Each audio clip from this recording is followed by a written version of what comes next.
fois qu'un homme prend la marque de la bête, il est impardonnable.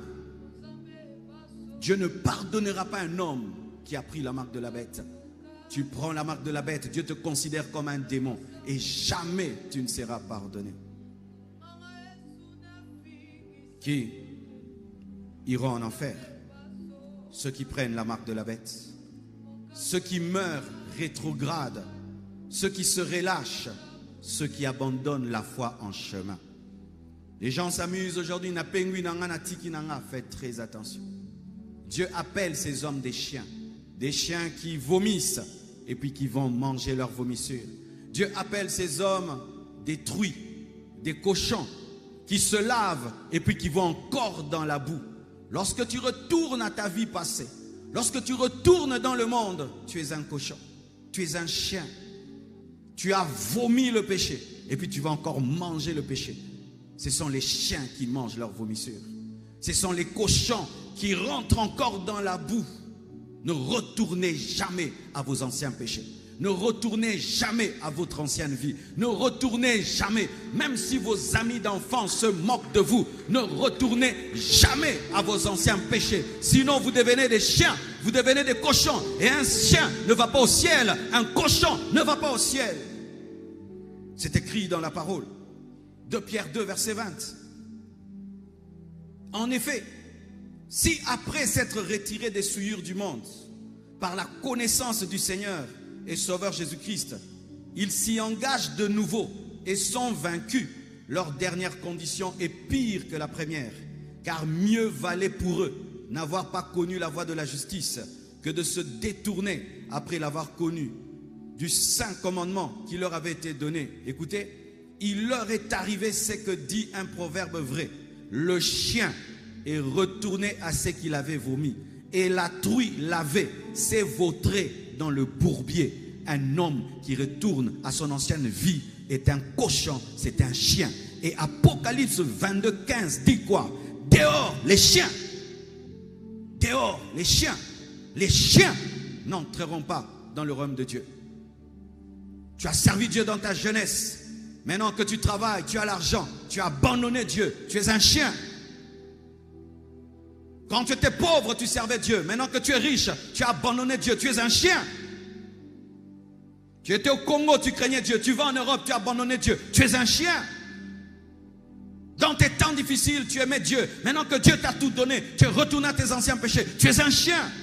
Dis la parole de Dieu. Et les chiens n'hériteront point le royaume des cieux.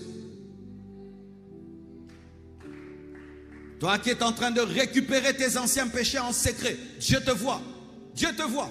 Toi qui es en train de récupérer ton ancienne vie en secret, Dieu te voit. Tu es un chien, tu es un cochon. Dis la parole de Dieu. Les rétrogrades finiront dans le feu. Les chrétiens charnels finiront avec les païens dans le feu.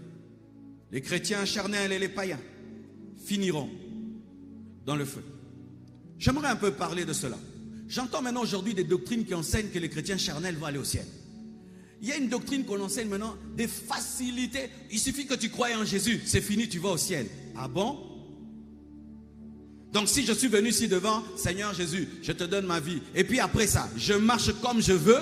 Comme une fois j'ai fait une prière d'acceptation, Dieu tolère toute ma vie, j'irai au ciel parce que nous sommes sauvés par la foi. Mais la Bible nous dit que la véritable foi se démontre par les œuvres. Une véritable foi te transforme, te change. La foi, ce n'est pas la récitation, la foi, c'est la transformation. Je crois en la prière et puis je ne prie pas. Est-ce que je crois en la prière? Je crois que Jésus guérit les malades. Je n'ose pas prier pour les malades. Est-ce que je crois? Je crois que Dieu est saint. Je demeure dans le péché. Est-ce que je crois? Nous ne sommes pas sauvés par des récitations. Nous sommes sauvés par la nouvelle naissance, par des transformations. Par des transformations. Aujourd'hui, la foi est devenue une récitation. J'ai déjà récité un jour dans une croisade: Seigneur Jésus, viens dans ma vie. Tu peux réciter ici, mais tu n'as pas pris une décision. En plus, je suis un grand chauffeur. Toi, tu as ta voiture, tu la conduis mal et tu ne sais pas où tu vas finir. Et puis, tu m'appelles, viens, entre dans ma voiture. J'entre, je te dis, donne-moi le volant, tu refuses. Mais tu dis, reste seulement là. Ce sont les gens qui disent Jésus devient mon sauveur. Quand Jésus veut diriger ta vie, changer ta vie, tu ne veux pas. Et puis tu dis, comme il est le chauffeur et dans ma voiture, donc je vais finir à la destination. Non, ce n'est pas parce que Jésus est entré dans ta vie que tu vas finir au ciel. Il va t'amener au ciel si tu le laisses diriger ta vie. Il doit diriger ta vie. S'il ne dirige pas ta vie, tu n'iras pas au ciel, parce que c'est lui qui connaît le chemin qui mène au ciel. Aujourd'hui, beaucoup de gens ont Jésus dans leur vie. Mais pourquoi? Pour que Dieu les protège, pour que Dieu les bénisse, pour que Dieu les garde, pour que ceci, mais pas pour que Dieu dirige leur vie. Vous ne finirez pas au ciel. Donc Jésus, c'est un fétiche. C'est un fétiche. Un fétiche protecteur, un fétiche qui te guérit, un fétiche qui te bénit, un fétiche qui te garde, mais pas un Dieu qui te transforme. Les chrétiens charnels n'entreront pas au ciel. Les chrétiens charnels finiront en enfer. Oui, je le dis. Et quiconque défend que les chrétiens charnels iront au ciel. Frère, quelle église vous voulez créer? Quelle église? Si malgré que nous sommes charnels, nous irons au ciel. Mais pourquoi alors on se consacre? Pourquoi on devient spirituel? Alors, menons une vie de désordre, mais disons que nous sommes des chrétiens. Tu es chrétien, je suis chrétien. Mais c'est ce qui arrive maintenant en Europe. C'est ce qui arrive maintenant aux États-Unis. I'm a born again, I'm a born again, I'm a born again, I'm a born again. Il dit il est né de nouveau, il est homosexuel et lesbienne. I'm born again, Jesus Christ is my Lord. Non, non, non, non et non. C'est le mensonge, c'est le mensonge. C'est la dissolution de la parole, mes frères. Ce n'est pas la vérité. La preuve. La Bible elle-même s'explique. Apocalypse 22, verset 14. Heureux ceux qui lavent leur robe. Les gens qui lavent leur robe ne sont pas des charnels. Hein? Afin d'avoir droit à l'arbre de vie et d'entrer par les portes dans la ville. Dehors, les chiens, les enchanteurs, les envoûteurs, les impudiques, les meurtriers, les idolâtres et quiconque aime et pratique les mensonges. C'est moi qui ai écrit ça. Tu aimes le mensonge, tu vas entrer au ciel. Tu pratiques le mensonge, tu vas entrer au ciel. Tu envoûtes les gens, tu vas entrer au ciel. Tu es sorcier, tu vas entrer au ciel. Tu pries les idoles, tu vas entrer au ciel. Tu pries les morts, tu vas entrer au ciel. Tu pries les saints morts, tu vas entrer au ciel. Tu pries les papes morts, tu vas entrer au ciel. C'est moi qui ai écrit ça. C'est ma Bible, hein? C'est ma parole. Va dire à ta maman d'arrêter de prier les idoles. Va dire à ta maman d'arrêter de prier les idoles. Elle va finir dans le feu. Elle va finir dans le feu. Ta maman va finir dans le feu. Même si le matin, elle est toute calme. Malgré les calmes, elle va finir dans le feu.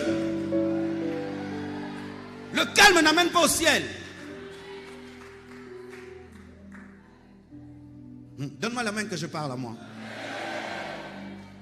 Les impudiques entreront au ciel. Les adultères entreront au ciel. Même si tu dis que tu es chrétien, tu es adultère, tu n'entreras pas. Chrétien impudique, tu n'entreras pas. Chrétien impudique, adultère, idolâtre, chrétien idolâtre. Est-ce que même un chrétien peut être idolâtre? C'est une contradiction. Chrétien idolâtre, idolâtre chrétien. Est-ce que... Moi je suis chrétien, mais j'ai mon idole dans les coins de la maison. Mais vraiment, un chrétien ne peut pas avoir une idole dans le coin de la maison, une grotte à la maison, une grotte à la maison. Un chrétien ne peut pas avoir des grottes à la maison. Fâche-toi, c'est la vérité. Donne-moi le verset biblique. Frère, toi qui te dis chrétien, mais le péché est ta vie et ta condition, tu n'entreras pas au ciel. Tu n'entreras pas. Qu'on ne te mente pas, tu n'entreras pas. Tu es un chrétien menteur, escroc. Tu n'entreras pas. Escroc, licro. Au côté licro. Ton argent, tu as ça comment? Explique-nous comment tu as ton argent. Explique-nous comment tu as ta maison. Explique-nous comment tu t'habilles. Explique-nous comment tu as ta voiture. Explique-nous. Explique-nous. Donne-nous l'explication de ce que tu as. S'il n'y a pas d'explication, tu iras en enfer. Mouyibi. Okotali Felo. Tu vis par le mensonge. Toute ta vie, c'est le mensonge. Tout ce que tu es et tu as, c'est le mensonge. Tu iras en enfer. Car ton père, c'est Satan, le père du mensonge. Tu m'entends, mon frère, hein? Arrête de créer une Bible qui n'existe pas.